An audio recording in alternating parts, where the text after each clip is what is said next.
All right, yeah, welcome back and welcome also to our online audience. This lecture is about transfer learning, and has everybody already heard from it? Who has heard from transfer learning?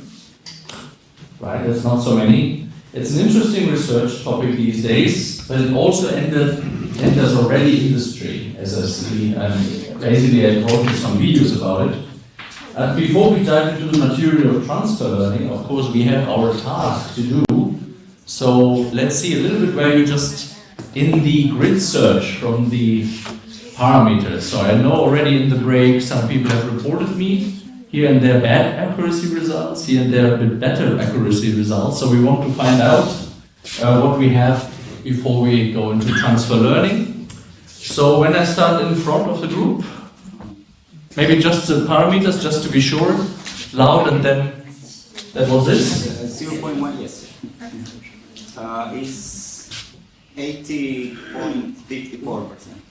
80.54%. All right, okay, thank you very much. The ladies in front? We are still in the queue. Still in the queue? All right, no, that's fine. That's why we do continue with the other stuff, which are really more pointers to additional topics, so you learned the fundamentals of convolutional neural networks already. The left? Yes, we have 68.20. Where? You're, just for me to... Yeah, just one step. This one? Yeah. Still. It was 68. 68, okay. 68.1%, thank you very much. Still running. Still running? Okay, that's fine, it will come later. Still in the loop. Still in the loop. Who is finished? Okay, yeah. So 35.7% for 0.001. 0.001? Yeah. 20%. And 20%, like here? Yes. And 35.7 accuracy. 30? 5.7. Ah, okay. 35.7%. Interestingly. Okay. Anyone else who's finished? Yeah? So The lady? 0.3 0.3? and 0.01. 0.00. 0.01. This one, yeah? 7.24. 24, okay, interesting. Low. Yeah. Already shows probably 30%. Oh, danger. Okay. Anyone else who's finished? Okay, here on the right hand side. Yeah, the GPU is at home. Yes, right, that is powerful. 0.4 reference, 0.01 regulation. 0.01, yeah. Yeah, it's 23.84. 53. 23. 23 only. Okay, good. Okay, interestingly. Right.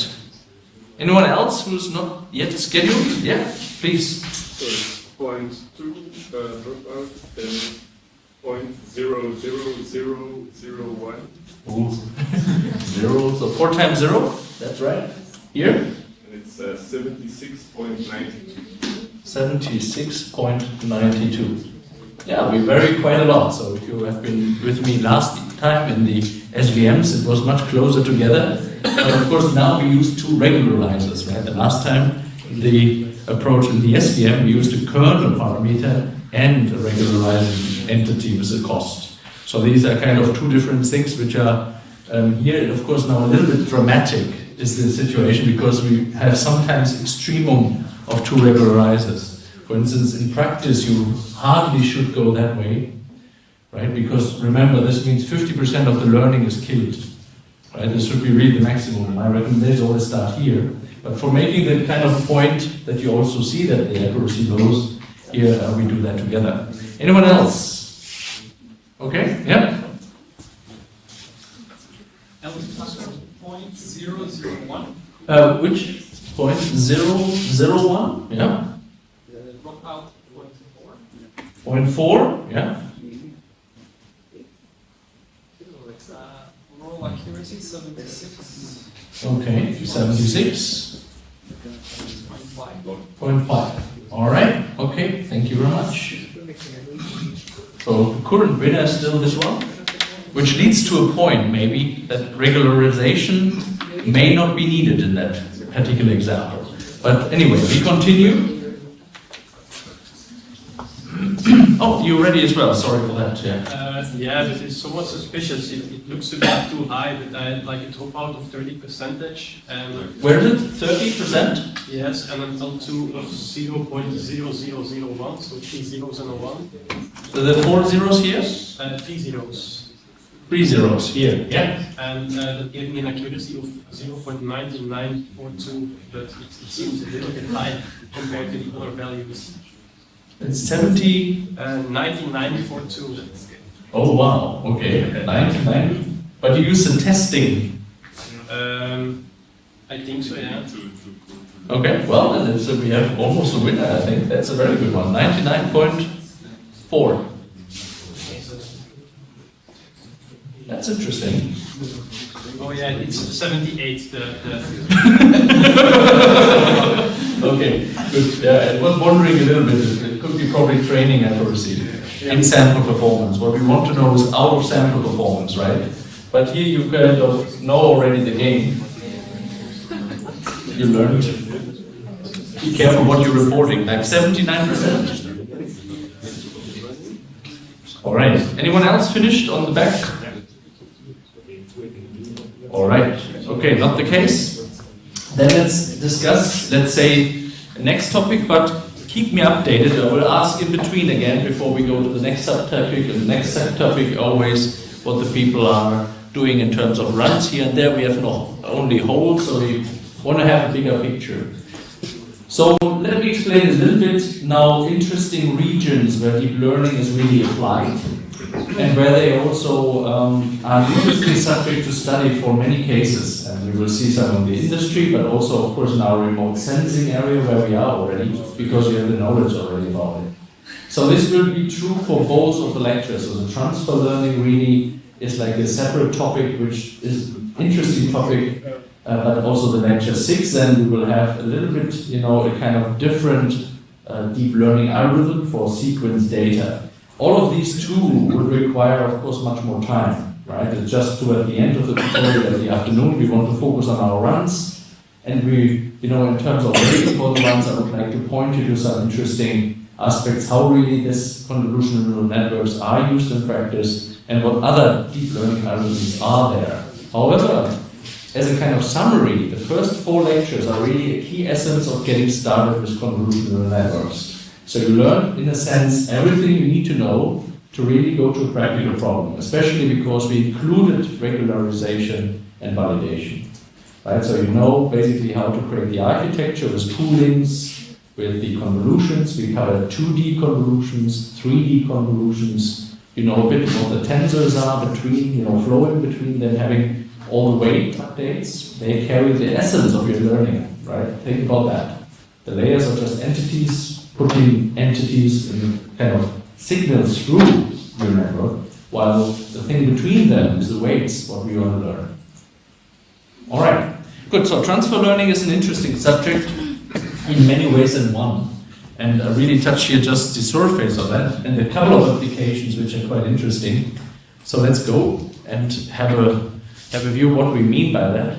Firstly, we will recover some of the aspects we learned yesterday in our brain and say, wow, okay, deep learning was about feature learning. And there are certain properties with it, which is a quite interesting property of these models if you consider that you take these features for other modeling entities. It's what we will do in transfer learning. So we have kind of pre-trained models here and there on this interesting ImageNet database that I also was alluding to yesterday, which is a very general one with dogs, cats, identifying general objects that we can and have in life. But the good thing is it's labeled and 40 million, if you remember. That's quite a cool number compared to our remote sensing data sets, which maybe have just one image or 100 images labeled. That's a complete contrast between 40 million and 100 we maybe here and there in the remote sensing field. Right? This is of course a benefit in the sense that there's lots of data we can learn something from that might be a general feature to be transferred to another area. And we're going to see how that materializes when we have the application example. We will do this in remote sensing because we basically have already the knowledge what it means, where it stands for, and also we will contrast it a little bit, you know, what type of different classification problems you can tackle. Yesterday we had quite pixel-wise classification, but in the beginning of the course we started with MNIST, which was in the sense and whole scene problem, right? If you remember, we balances of saying the label is available for the whole digit. It's not a pixel-wise problem. The whole digit gets a label, 0, 2. Pixel-wise was what we've done basically yesterday, and what we now do here in the remote sensing case, where every pixel gets a label, what it means, land cover, right? Water, soya bean, so everything we saw yesterday. However, we will come back to some whole scene also in remote sensing, that's also there, just to make the case how we basically transfer from ImageNet to an interesting whole scene application in remote sensing, whereas rarely root truths where almost no labels. Then of course here and there I include also some industry examples where you perhaps see an interesting example for clothes, and it really should tell the story. It is adopted in industry already, deep learning, more than we probably think of. Then transfer learning applications, just a couple of them which are quite, I think, unique in nature if you want. I would like to make a point with the medical data sets, not necessarily because it's medical, rather of saying they use traditional classifiers combined with convolutional neural networks. The X-ray security images have an interesting other property we will talk about, and the same for media and so forth. At the end, kind of tool support the summary kind of in transfer learning. So in fact, you can really download really made pre-trained models, overfeed, and ImageNet trained ones, and use them for your classification. That's what we aim for when we go to the transfer learning summary. But let's start at the beginning. Of course, this is what we have already done as a group assignment. Let's remember what we said yesterday. The initial layers in the network, right, really do kind of learning of features. And as we said, it starts hierarchical. So the first really layers are very fundamental concepts, right? You would say edges, corners, things like that, that are very general nature. And then you go up and up and up in the convolutions at the different layers, and you will find that in the features encapsulated, we get now basically here something we could see already, features of our faces, or the cars, like tires, elephants, whatever it is what you would like to classify.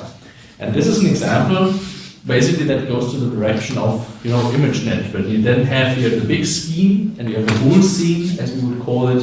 A whole picture is just saying, this is a face, this is a car, this is an elephant. It seems to be very well for that and working pretty well, especially if you have some missing images. That's what we had yesterday. So it's kind of getting back to the idea that instead of feature engineering, right, we do feature learning, how to map the process.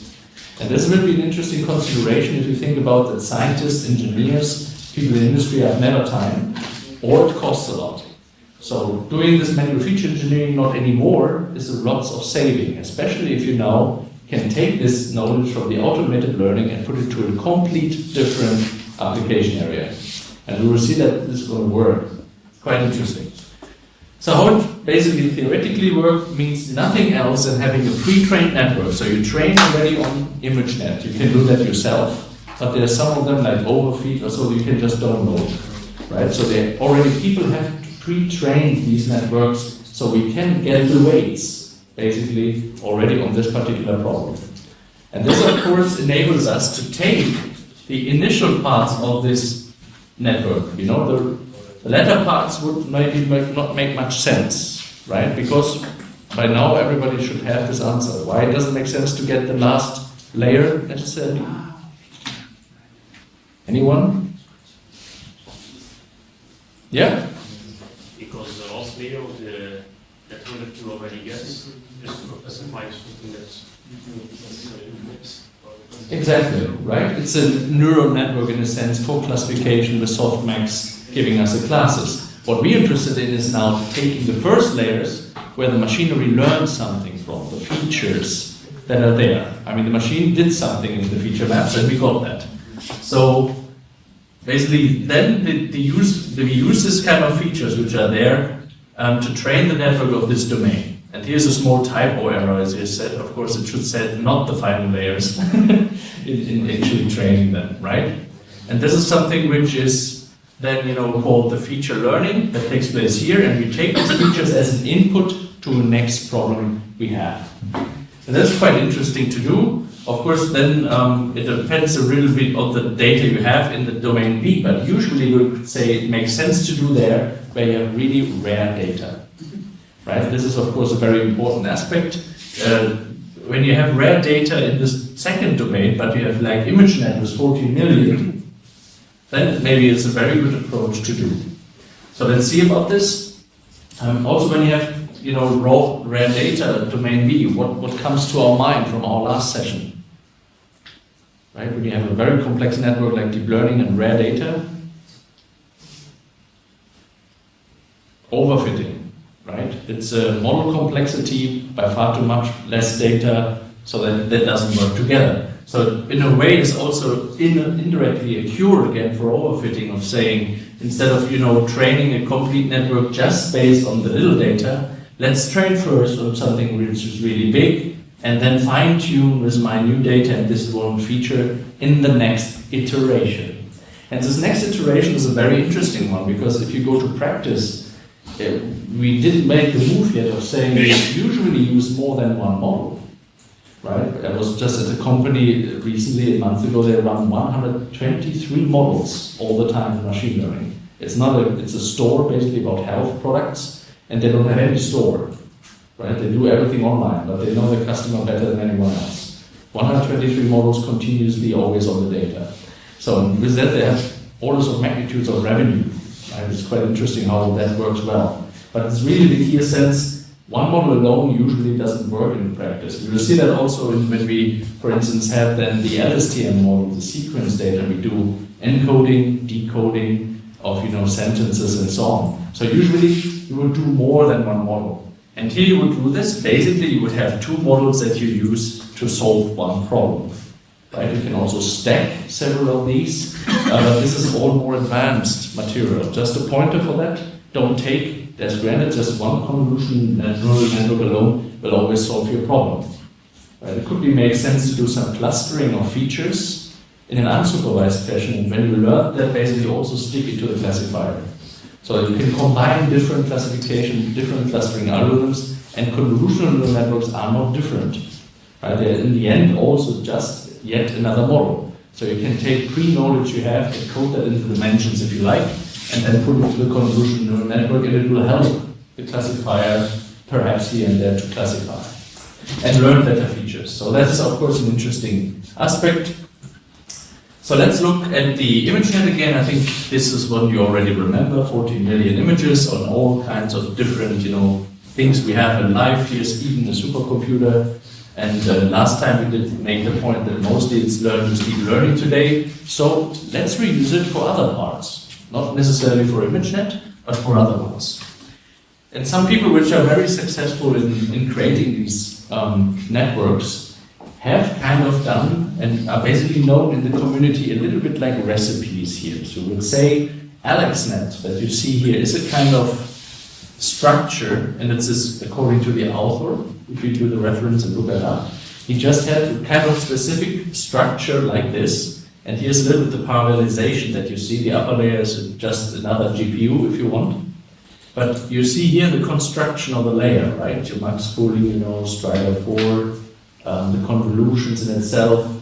I like this picture a little bit because it demonstrates much more the 3D aspect also of it and so on. So it's like really the idea of tensors get a little bit more through. But the key message to take away is you can get this AlexNet in the architecture and apply it to different problems. Right? They used it basically on ImageNet, but we'll see later people use it in other areas. So this is about the architecture. AlexNet is a kind of standard architecture everybody would know in the community. The other way around, overfeed would be, for instance, here also very much known because it's like on GitHub actually here, and you can just download already the whole kind of learned network. And now think about it, you have to train on like an ImageNet. They usually do subsets of ImageNet. They don't do the 40 million completely, right? It would be perhaps also very strange to do that. It's like, what would you in the end achieve with it? But it's pre-trained on certain aspects, and then you can just download that. You save lots of computing time already, right? Of course, you can do it your own. You get a subset of ImageNet, create something like the AlexNet here, use it with that, and then you have the weights. But if you can download the weights and know it is already working according to very good accuracy, that's a quite nice thing. So how does overfeed works? It's a little bit different way how you can basically go to practice and report about your convolutional neural network. That is a visual representation, that's why I put it here as an example. And here, that's why I put also the table representation as an example. But both are basically alluding to what we already learned. We do convolution together with the max pooling. Convolution with max pooling, the same thing we did yesterday of saying we do 3 times of them, now combined in a table. We have to talk a bit about the stride, the filters, if you remember. Then we can have different sizes of the filters, we know that, and now we go from layer to layer to layer and see how it's different. The padding we discussed yesterday, here and there, we need that, depending on the sizes that will come out. And it's a quite nice, let's say, successful network that we're going to reuse in remote sensing to do something with it. But it was trained not on remote sensing data, it was trained on something completely different. However, we will see it will be really beneficial of doing so. The data set we're going to show you, basically in that example, is this UC MERS land cover. So that's a typical benchmarking one, if you want, in the remote sensing field, but for the whole scene. Right, and now that's a contrast to the one we used yesterday, Indian pines, and this morning with this. Now we have the UC MERS land, again, a more whole scene thing, which means nothing else than all the pixels contribute to agriculture, all the pixels contribute to the label of beach, all the etc., etc. You get the message. Right, so this is a data set which is quite nice because it's labeled. However, basically looking on the pixels, it also looks very good. However, it's just have 100 images per class. Now, if you do that now, and you have just a 21 problem, the 21 class problem, you see you're in the domain where you usually would say, well, deep learning, very, very little samples here. Right? But that's one of the drawbacks. 100 images per class, and in a 21 class problem. Who would go for learning there? Okay, we know danger, right? It could be too less samples to do. So this is an interesting point now where transfer learning comes into play. So if someone comes to your customer says, I have just sold so many samples, very little, and you say, well, normally you would say no chance, right? In learning, Blatnik-Cherenkis inequality to the rescue, but no chance, too little samples. So what you can say to them is, do you have some other data which is in a relationship or something close to it, maybe we can learn from? We can pre-train and then transfer.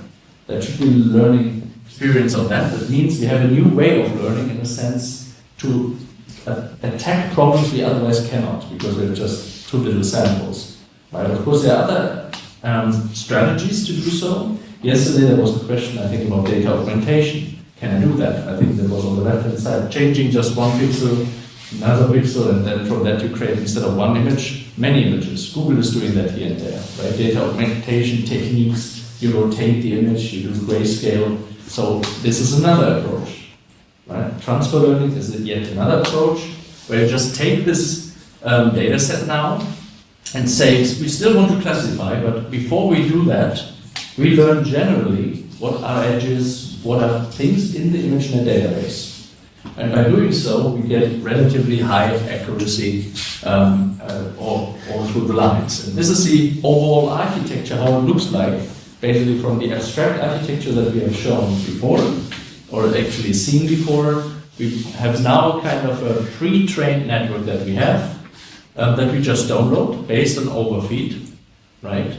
And then you just use it. You see here the structure is very clear. It is convolution, so here are all feature maps and features we have learned, and we skip kind of these things. And this is something that we then basically create we have to do this a little bit, of course, in a more flattened way, and put that basically then in the convolutions of the real one we learn classifier, right, where the merged land comes in. And with this you gain lots of compute time you otherwise would have. The network needs not to be as deep as this one. As we see, the multi-layer perceptron here is classifying quite some convolutions.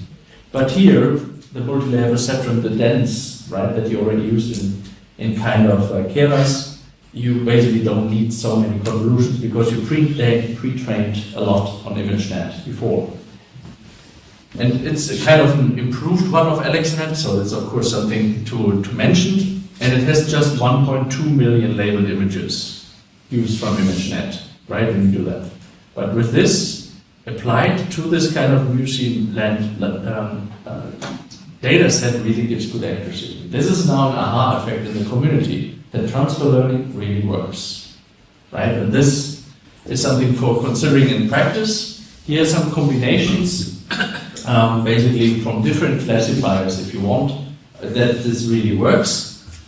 Here's an example of decision trees and ensemble methods, random forests, using the RGB, basically information, and you see the accuracies, and of course with the overfeed features. This is interesting. Why? Because they combine now deep learned features with traditional classifiers, like random forest. And you see already learning and taking this, let's say, features on board, gets them quite some far away from traditional approaches that you had, right? In other words, no matter what science problem you have and you think not to learn on it, chances are that when you try a little bit with overfeed, at least a little bit that will help, right? It would be not completely hopeless, like we would now do it normally without deep learning and say, well, there's just too little samples to train from.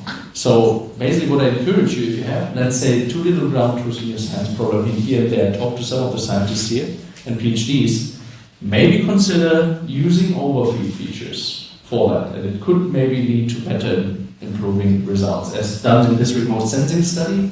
But we see now the import everywhere. And a general paradigm we have in science and engineering is always rare ground truths.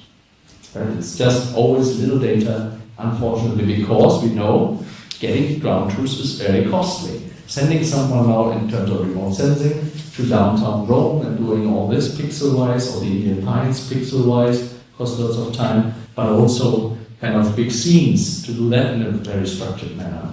Or as I heard in the kind of tropical forest, right?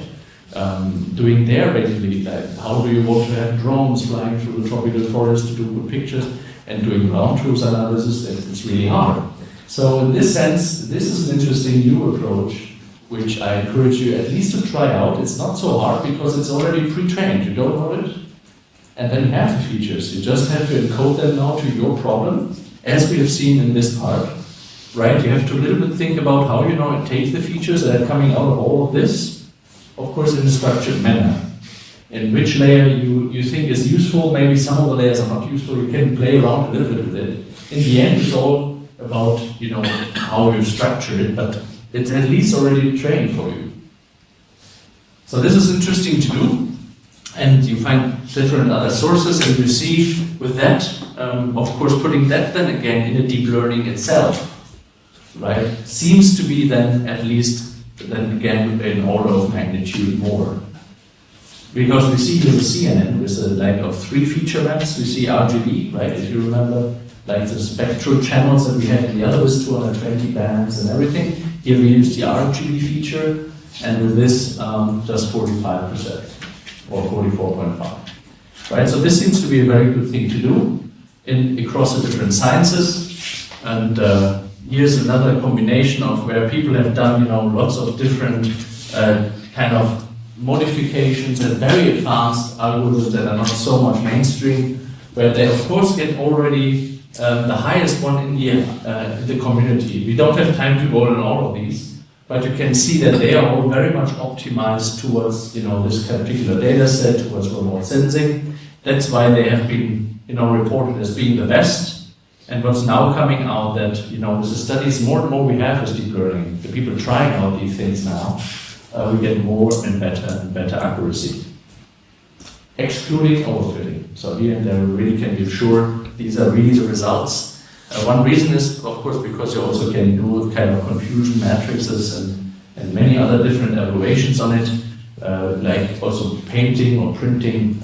Visualizing some of the features is also possible. Because it's an introduction tutorial, I cannot do that. It requires another visualization tool. TensorFlow comes with some interesting tools to analyzing what you're doing. It's just a 2-day tutorial, so we're running kind of out of time and we want to do more practical. The visualization is something you can try out at home, right? There are tools for it.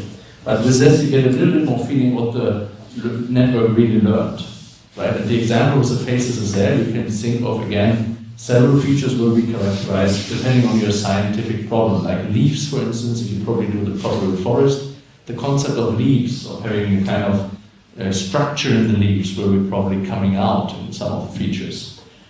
Anyway, so lots of interesting parts to study with that. Just the analysis, how that really learned, basically, is helping the classifier significantly. You see basically here the different support of the classifiers, and over the time where you do this with this kind of learn features that you basically have, you kind of separate the space much more easily for the classifier to do decision boundaries. Right? That's how you could consider it. Here's a color-coded river, beach, dense matrix, and you can monitor it. It's just one example of a visualization that you could apply over time of understanding why now using features from overfeed help your classifier. Right? You would have otherwise a complete unseparated space, and when you use that features, then you basically already help the classifier, and then the last step you do of course, still the learning in the CNN has to take place, creating it. But you see already, instead of this, we have a much more prepared scene where some features absolutely come out.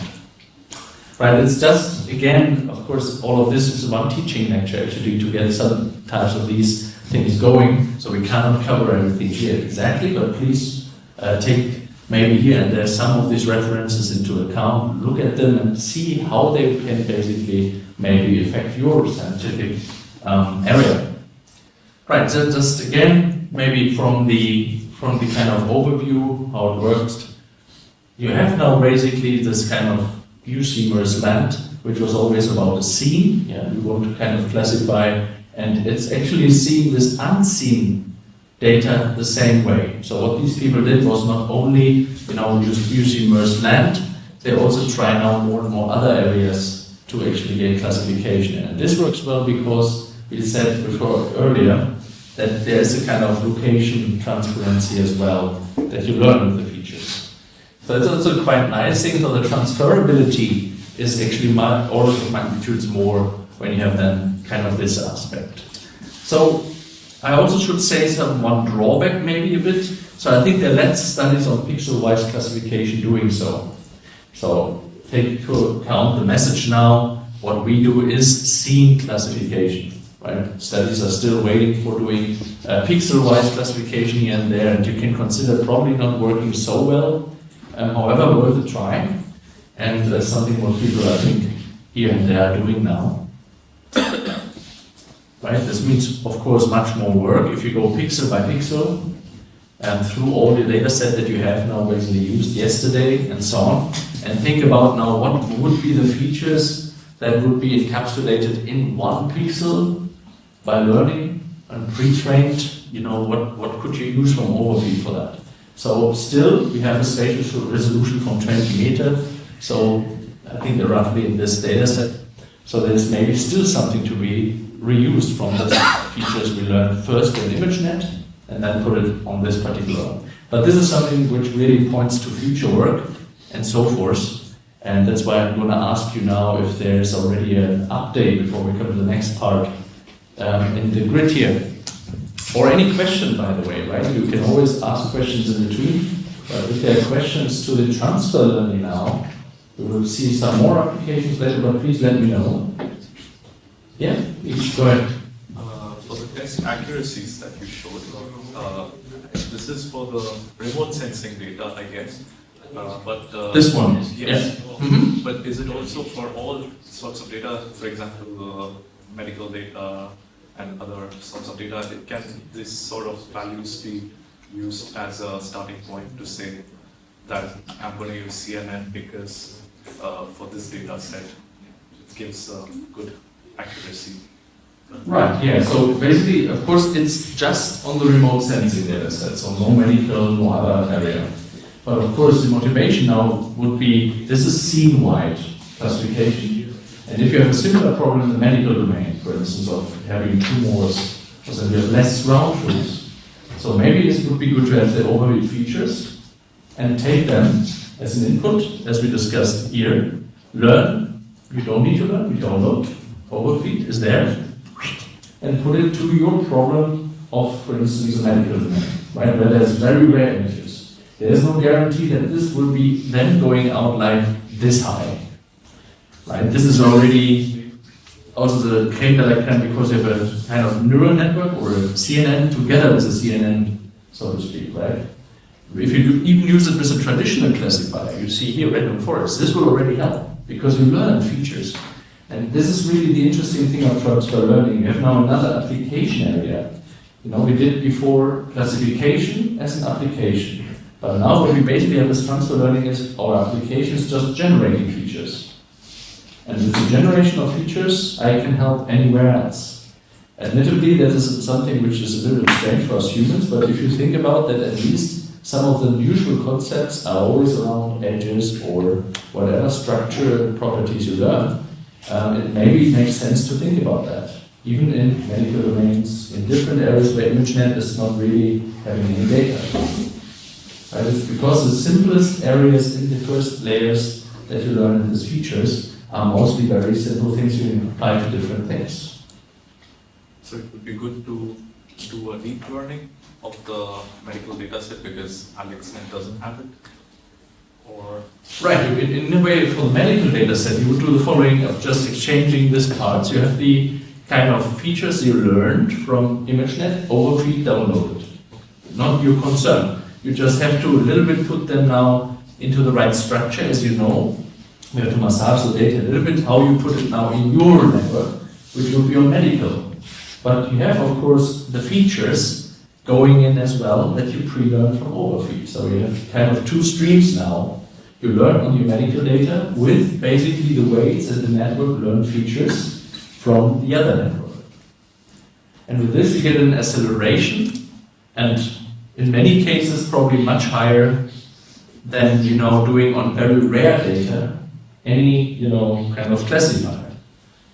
What you see here is basically not really rewarming, right? Having a normal random forest, usually that works quite well. Random forest is an ensemble method. Decision trees are very bad in overfitting, but if you do it as an ensemble method, 1,000 trees, random forest, then they are very good. And if you then do boosting and bagging, basically, you get really to very good classifiers. And still you see with a good classifier, you just have 44% accuracy.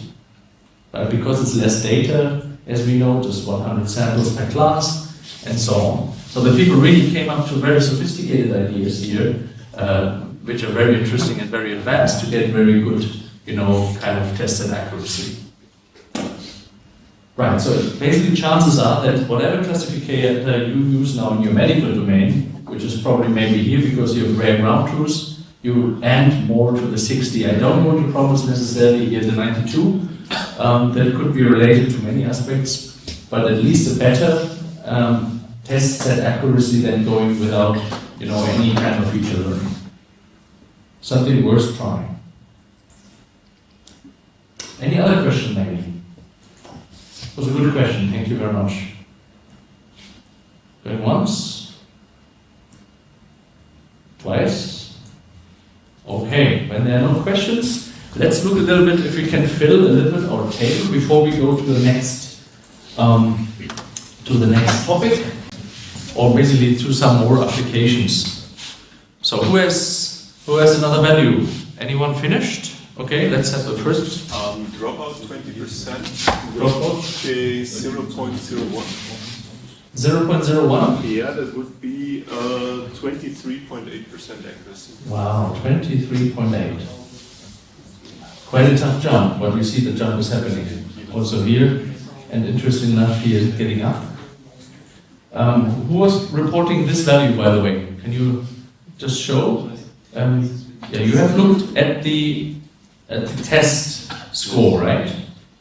That's important. Maybe just to think about it, because it goes up again, and you would think about the more we go down here. Of course, that you also see how the kind of penalizing takes place. So we take less of the weights and less of the penalizing. So that could also help, as we see in some of them. So that's an interesting thing that no one tells you before. Of course, it's what you have to try out. Good result. Anyone else? Yeah. For 0.001. 0.001. And 0.5 dropouts. 0.3? 0.5. 0.5. Okay. The 50% of the weight updates get killed. That's going to be interesting. 40.4% accuracy. Yeah, 40.4. So we would not assume normally to go that way, right? It would be 50% of the learning always killed.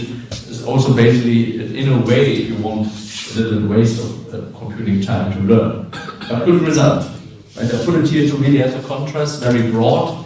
Here and there would maybe even make sense to have 0.1 computed. Maybe if we have time we can do this. Maybe it would be interesting now, because we have this very high value here, right? The gentleman that just reporting that it's a GPO at home. If you could try out this one, 0.1 with 0.1, right? And I also have the one ready for the 0.00001. Okay, you see the GPUs at home now. 0.00001? This one? Yes, no, one more.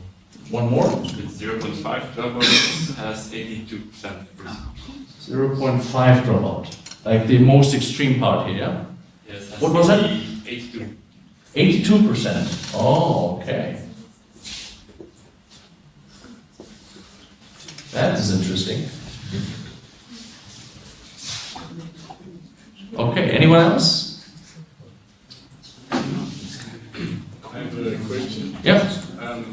We both separately did the run with the 0.2, and we have different results. Well, my buddy left already, but he had the 76 actually, and I have 84 for the same run with the same parameters. Is that possible because of the dropout? Yeah, in batch you take randomly different samples. That could be possible, yeah. But that's a big difference. Yeah, that's a very big difference, yeah. Not sure if you checked the out of sample, the test. It is really the test set that you're reporting. I checked all parameters. Yes, I think so. Maybe you can check it later. Yeah, let's go into that. Sometimes people are confused because the output is a bit misleading here. In the what is the training, what is the test output, right? Okay. Well, there's another one, yeah. So it's for 0.001, 0.001. 0.001. 0.001. 3 zeros. 3 zeros. Okay. 0.2. That's the drop. This one, this whole. Okay. 70.36. Okay, 70.36. Okay. Interesting. Thank you very much. Another one? Yes? 0.3 dropouts Yes. and 0.001 2, and I have 23.8 accuracy. Okay, 23. 23, oops, yeah. 23.8, you say? Oh. Excellent. Somewhere else? No. But it's really, we see already a full map of different interesting aspects. So here we see either we do basically these kind of regularization techniques, maybe not really required, because we know yesterday we had something like 84. But it seems to be getting better here, right? And this is also interesting. That means the most extreme, especially because you kill 50% of the training.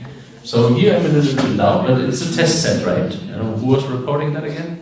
You, right? It is the out of sample performed the test set. Yeah. Okay. Well, interesting. Rating has 88. Sorry? Rating has 88.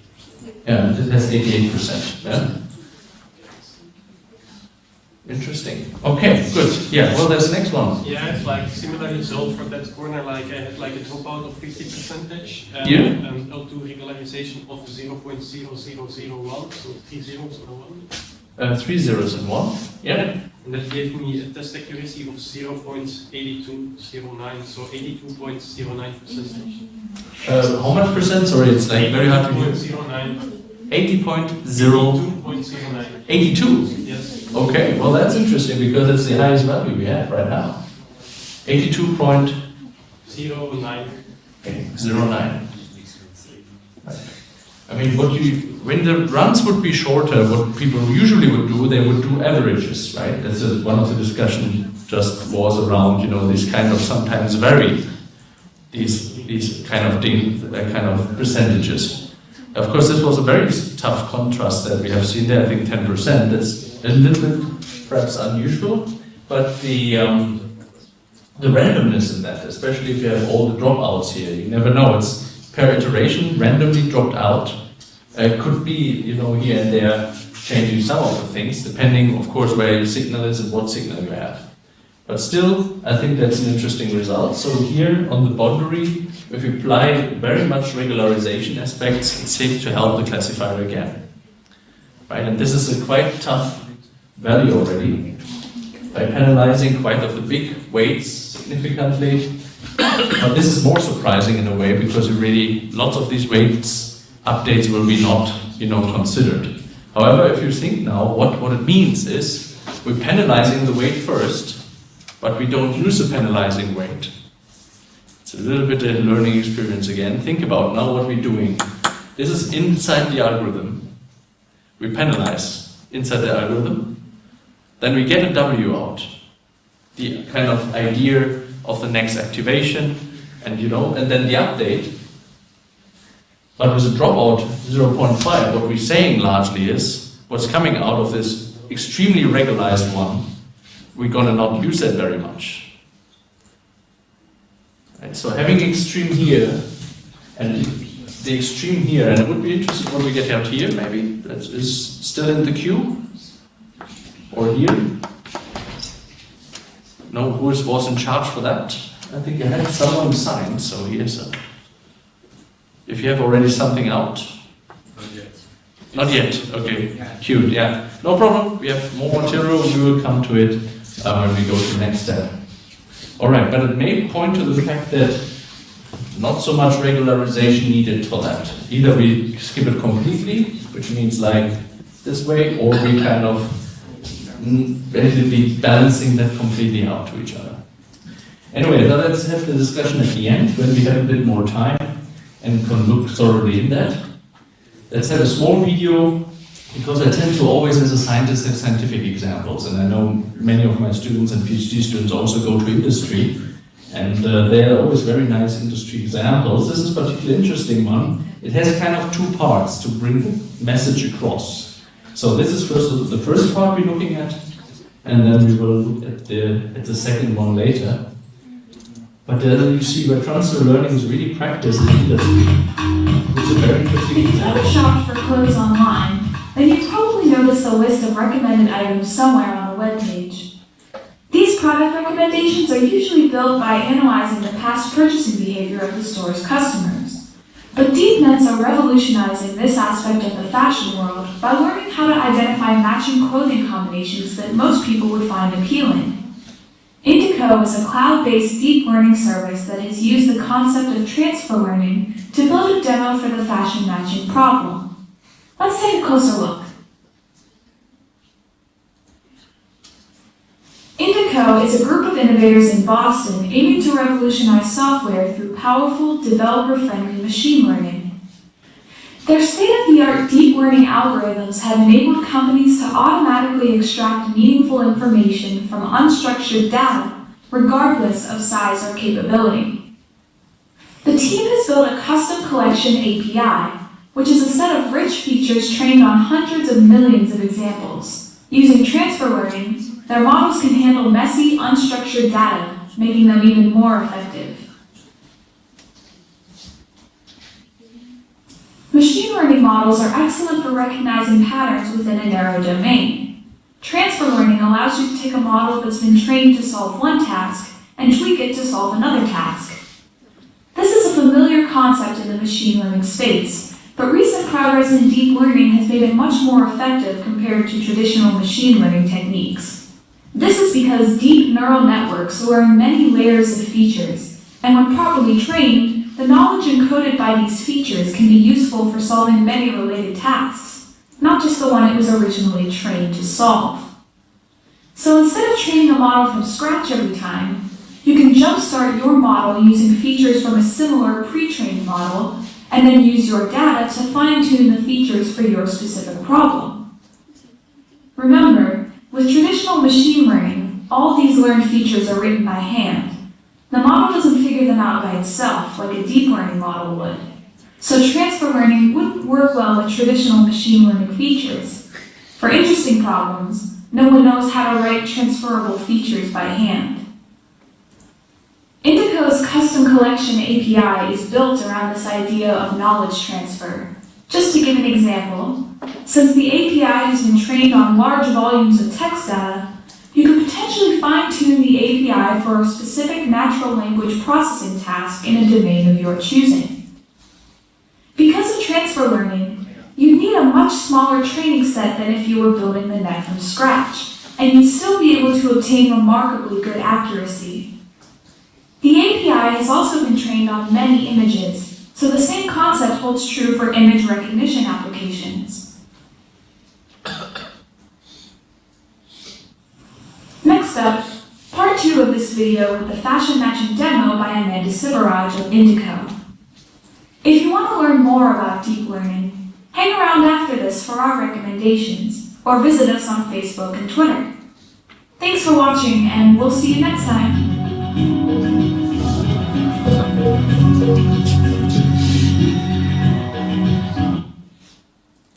They have in general actually quite nice videos, and actually I'm not paid by Indigo. I also should say that all the time, right, when I have this industry. It's just mostly because many students will leave to industry and will have, their own company, spin-offs. As you've seen yesterday, one of my PhDs created a soccer watch.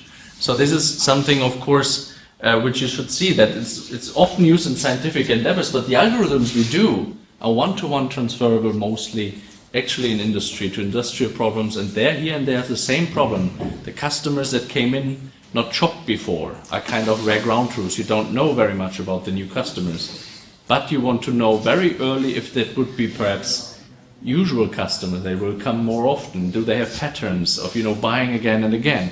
Because then you channel them to the good advisors or the good, let's say, phone recommending people. They get scores for people that work in the company, for instance, with talking to the people. So how best well suited is this particular guy to talk to this particular customer, right? And you put the good ones to those where you think they will be becoming a long-term customer that will buy it again. So you get good relationships. And all of this matching is done with machine learning, just another example. And this is just practice today.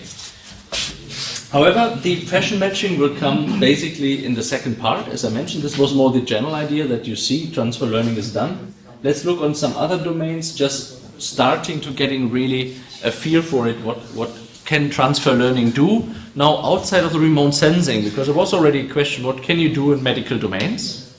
What can you do in other domains? So the first, the kind of example I have here is a Pascal visual object classes, which are not ImageNet. It's a complete different data set. Oh, wow.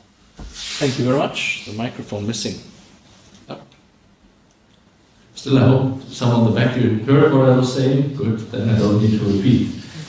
I didn't learn a network to repeat that, so it's good. Good, but here you see again the essence that we had in the remote sensing data set, that we have kind of a source task. It's a very nice example. And a target task, and it really puts it nicely a little bit more how you basically should consider it. We said about actually the classifier itself might not be very helpful to us. It's of course good for the source task at hand. We need that, right? And here you can say, of course, a deep learning network has good properties to be a good classifier today. That was the first application we did already in the first lectures. We just used it for classification. However, the new application area we introduced with this lecture is really using this convolutional layer properties and the features we learned, transfer the parameters to a complete different kind of domain. This is called feature transfer learning. In the literature you find different wordings for it. It's an established technique in machine learning since, in a way, a long time, because rare ground truth was always a key problem, always in science and engineering. But today, really, with this kind of automating the process, that was also a little bit alluding in the video, you have really a time gain in that. This is usually very much manual crafted, we know that. Now we have an automated process, or as I just told you, download overfeed, right, and put it to your problem. You spend a week or two to create your own convolutional network in combination with the overfeed features. It needs some time of preparing, but then still there could be interesting things coming out. So really something to try. We try it currently ourselves in remote sensing datasets, and as you've seen in one of them, it's really working well. So the patches that you have here, it's a complete different set. ImageNet is complete here in terms of scenes, and you have then a kind of label, African elephant wall clock, you get the message. And this is a little bit different tech, a completely different data set, but the key idea is in a sense similar, right? You want to target task labels, TV, person, background, so there's not so much back, but there's not so much, let's say, ground truth. So you just take from ImageNet, which has lots of data, as we know. We learned it from the big database, user features, put them, sneak them in. However, for our problem, of course, we need another kind of trained algorithm and a kind of fully connected layer A and B, and then just using these features, but trained, kind of, right? This is pre-trained from here, and then trained again, then in a classification, softmax, etc. that we learned in order to solve my problem at hand. Right? This is a little bit more showing exactly how it works and how you basically should think of. So the majority of work you have is basically just restructure that, how it fits together with your own data and your kind of training procedure to get these features reused basically when you do the target task for your domain. Right, so but this is something you have to do anyway, right? The classification, construction in a way, and how you do the fully connected in the end is pretty clear, but this kind of construct you have to do anyway. If you do, deep learning, you have to think about what structure you can have. And then think about what I said with AlexNet.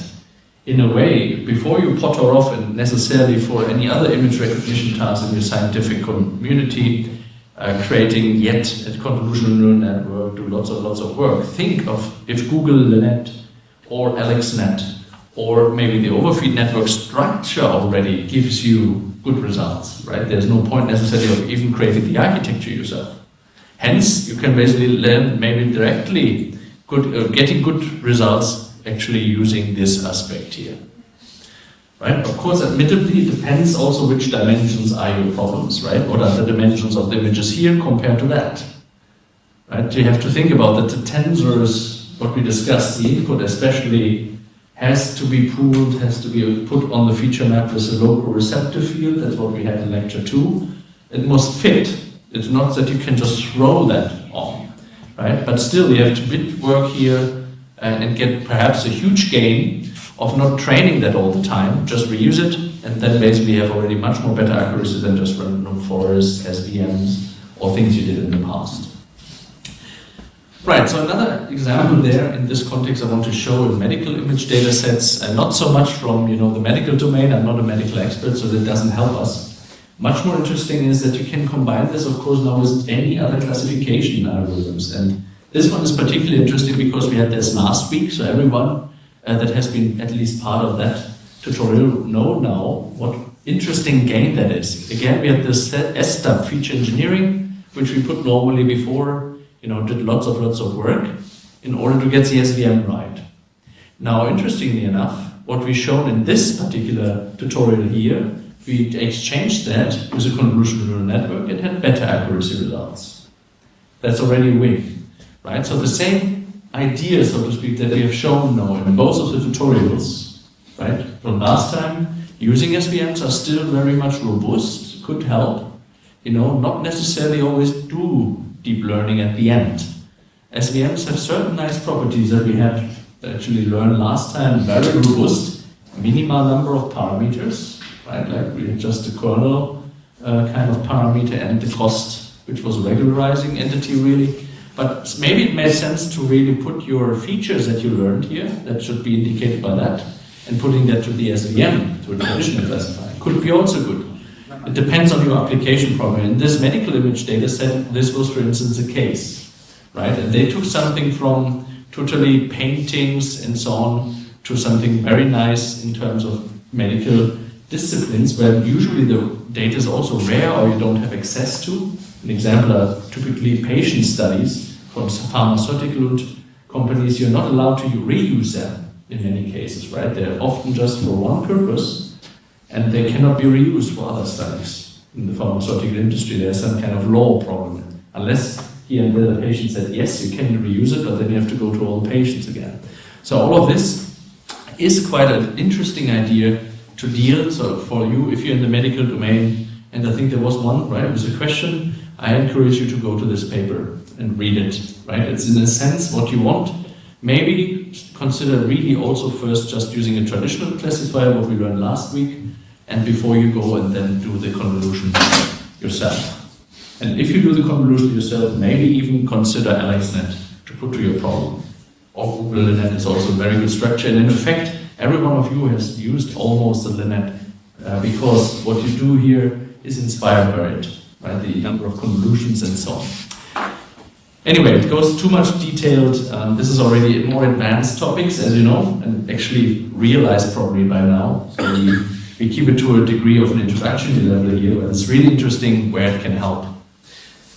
There's another application area showing not necessarily only the application area, but also the applied AlexNet now, right? This is another area where you have X-ray security scans. Of course, what you want to identify are these little fellows here, camera, guns, knives. This is interesting, not necessarily from the security domain. This is more interesting if you look a little bit. They have reused AlexNet to quite some degree, and of here and there, you know, have cut layers and worked on layers and so on. Reused aspects, of course, it's what you can do. You take an existing architecture and modify it. That's what you would do. Right? If you remember AlexNet, I have shown in one of the earlier slides, so there's a principal architecture that already works quite well for image recognition tasks. So let's take that and modify to my needs. Right? It's much better than creating a convolutional neural network first for completely from scratch. And here you see the different aspects. Best known now in the field is these kind of things, so they get really good accuracy values as well. Just reusing basically the architecture, what someone has done already, and then of course having transfer learning done before with different pre-trained networks and putting that now to this problem. Here, just as a comparison, feature engineering with random forests, less, and feature engineering and stuff like this we learned last time, SVMs, also very good, but still less than the convolutions and so forth. Just another image problem, right? And now we come to the point, it's images. I think you almost are tired of that, hearing this. That's why the next lecture will get us in the space of time series data and sequences. However, I make the point, lots of things are there in transfer learning, right? Architectures, learned features, catch them, try them, and use them to your problems. And that would be a little bit my summary when we come to transfer learning.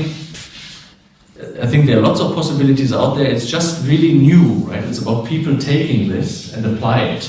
It's now really lots of things to be gained. And if you put it to another domain, it's still a scientific finding, right? Even if it was here ImageNet, not really a scientific breakthrough training and using that. But if you apply it then in your domain and helps your ground truth problem, you will see that your professors usually would be happy about that, right? If you get more features almost for free because you can download, as I said, some of these pre-trained networks, then it's of course something to think about. On the other end, you should say now basically to your supervisor from some of the PhDs I talk with and say, I have now basically everything which solves our problem.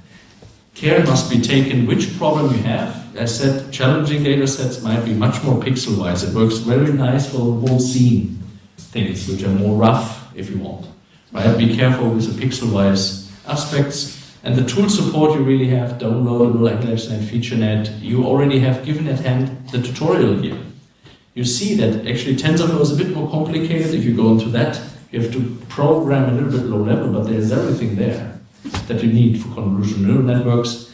And we have seen actually by using Keras how simple and quick you can do prototyping of the architectures that you need, right? You kind of recreate the AlexNet. It has a very predefined structure. You do that tuck, tuck, tuck, tuck in Keras. That might not even be 1 hour. And then you download the data together with overfeed. You crunch now the data and bring it into the same convolutional structure. Maybe 2 days, 3 days. It depends a little bit what you know about scripting languages to transform data back and forth. Or you have MATLAB. As I said, sometimes we use it ourselves for image back and forth translations and data transformations in a way. But then you see how quickly you can actually use Keras, just adding layers by layers and so on, and modifying then perhaps the initial AlexNet to your needs, or do more regularization as we do now, as we see here and there. Maybe you're overfitting, it's also something you have to take into account. But it's not something which takes a long time. Right? Of course, trying that all maybe then take you months, all of that together. What would be the best AlexNet sub-fraction you use? What features are useful to be transferred? Still interesting to do. And it's especially relevant for those areas where lack of labels are. Right? So this is a key takeaway message for you if you want to use it. If you're swimming in data already, have labels enough, maybe the traditional classifier will already have a very good chance in convolutions when you have image data. All right, so let's do firstly another group check to use the GPUs wisely. We have still some holes here in our finding of parameters. Anyone who has already this value, for instance, is that finished by now? Must be somewhere on the back. Yeah, okay. The test is important, test set. The low value, if you see 2 accuracy, the low value of the test set. Our dropout is 0.4, and our dropout is 0.4. It's not that much. 0.4. Ah, okay. And our L2 is 0.4 times 0.1. Okay, so the last one here. Yeah. And we have 0.81. 0.81.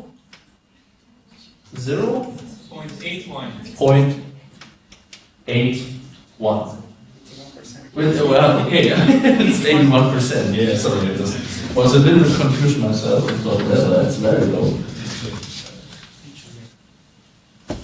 Okay, no worries, thank you very much. Exactly what we needed. Again, it strengthens our story a bit. Very nice. We have another hole, 0.4, and yeah?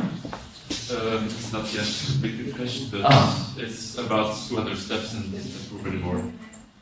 It's now 700 steps, but it doesn't improve since 400 steps. Right, but you have the training only. Still training. This is the testing results, the intermediate testing. Yeah, okay. And now it's at 33.8%, and it's no, in the left corner, 0.1. Yeah. There's still a hole there. This one. 0.1 dropout and 0.1 regularization. Okay, here in the very corner. Yeah, sorry, I didn't. Very hard to hear. It's now 23.8%. 23.8%. Okay, interesting. All right, next one. We have a hole here. Someone who has that value? Not yet. Not yet. Yeah, okay, running. Any other value that is a hole? Yeah? It's still queued. Still queued? Yeah, I tried to run in my own computers, but it's like 16 people out of 1,000, so it's only 34%. Okay, maybe Kenneth, you need to look at it, but he's so cute, we need his values. But you would say you have an estimation already with running on... local. What would be your estimate? Like this one is still queued. Like I submitted 2 jobs.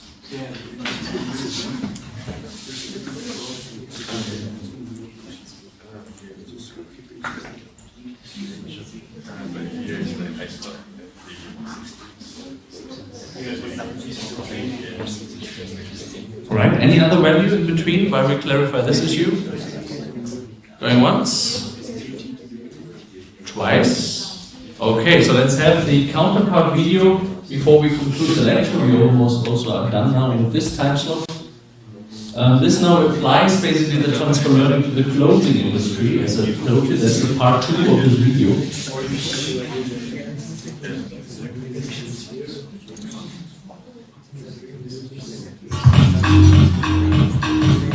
Transfer learning allows you to take a deep net that's trained for one task and apply it to another. Instead of creating models for each different task, you can use a collection of common features learned from other tasks and fine-tune the model based on your data. Indigo uses the concept of transfer learning to build a fashion matching demo with their custom collection API. Here is Amanda Sivaraj, the Director of Marketing at Indigo, to give us the demo. So, as we talked about in the previous video, product recommendations are typically based on analyzing past purchases or online search behavior.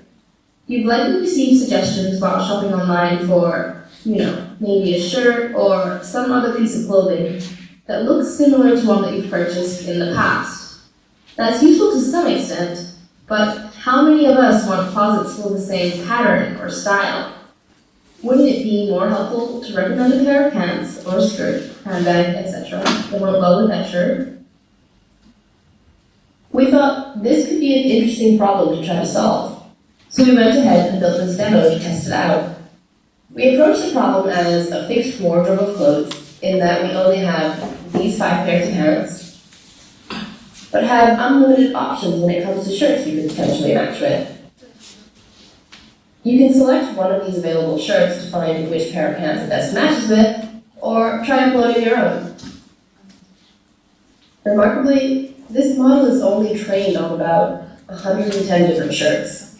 This is only possible because we started with Custom Collection's rich feature embeddings, which already encode things like color patterns and the visual parts of clothing. This made the model easy to prototype and easy to retrain when we weren't satisfied with the results. For instance, take this pair of pants. They're so loud and flamboyant, the training dataset only had examples of them matched with a couple of white shirts. Since the model saw so few example matches for these flamboyant pants, it learned not to recommend them at all. After adding a few more training examples of outfit matches though, the model learned to recommend them when appropriate. That's the beauty of custom collections, and this concept of transfer learning. You need to collect and label considerably less data compared to starting from scratch. It significantly cuts down on training and testing time because you don't need to build any model infrastructure. We trained this in maybe 30 minutes. It's flexible. Of course, to move beyond this limited wardrobe approach, you'd need a larger data set, somewhere in the thousands of images most likely, but that's still orders of magnitude less data than training a fashion matching model from scratch. Moving forward, it would be interesting to see how an e-commerce fashion site like ASOS, or brands with an online component to their physical store like Zara, could automatically combine these matching recommendations with similarity recommendations to improve both customer experience and likelihood to purchase. If you'd like to dive more into the processing code we used to train this model, check out the Indigo blog for a tutorial. We will be releasing it on August 9th, 2016, and if you want to be notified when it goes out, be sure to sign up for our newsletter. By using transfer learning, you can apply deep nets to different domains without needing to start from square one or collect large amounts of data. If you want to learn more about deep learning, hang around after this for our recommendations, or visit us on Facebook and Twitter. Thanks for watching, and we'll see. Alright, once again, as a disclaimer, whenever watching, I'm not paid by them, but I think it shows you an interesting application area that we face daily, right? And the people have already thought much more about it. There was a discussion where in recent conventions in this industry, there will be sensors when you go into the into the store, they analyze where you look, they analyze what you wear, and you will get a personalized matching, closest marketing on the things where you look at.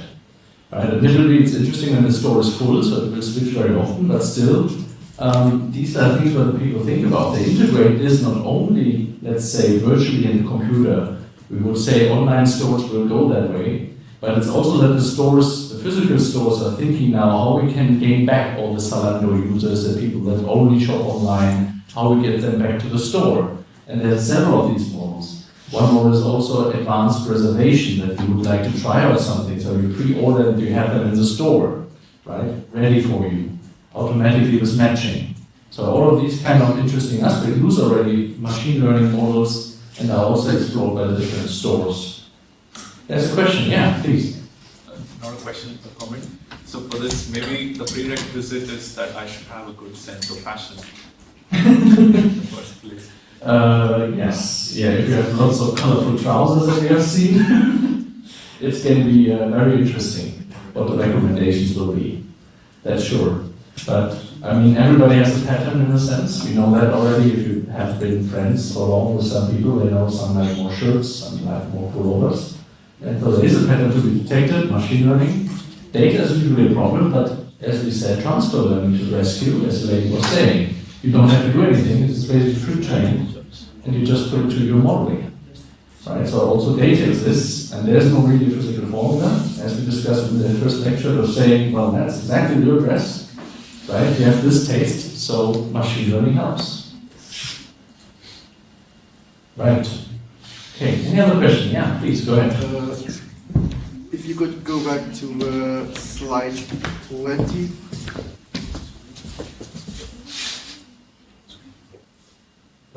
Yeah, so then you basically take all the first layers up to FC7.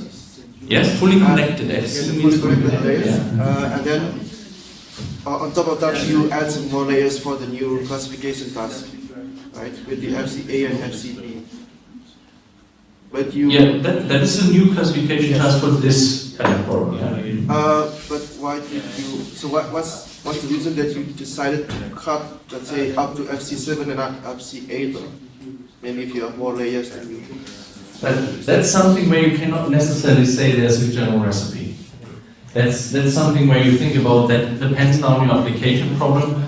Of course, here the fully connected really makes sense to prepare the data. If you think about our 3D convolutions, for instance, as an example, right here that you're going to be flatten them. If you flatten them to get to the dense connections, which are not the convolutions, it's a typical neurons, if you remember, right? Fully connected dense.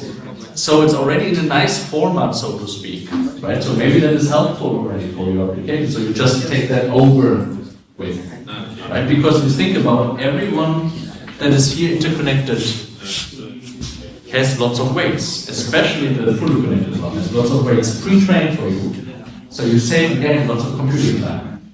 However, the last part here is really usually very much oriented to your task at hand. So I guess that's why they skip that.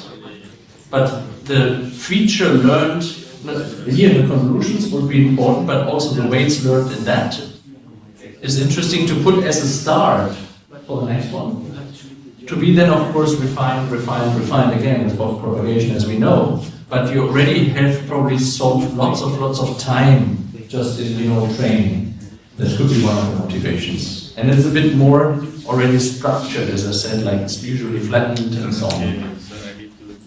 But the details will be probably also in the paper if you're interested, or the authors can tell you more. But this is not a general recipe, right? Sometimes it maybe makes sense just to cut here some of the convolutions and so on. It's a little bit point, but then you have still the problem of having the tensors here, and the tensor must need to fit to your problem at hand. So you need some data transformation usually to get now to your new data set, whatever it is.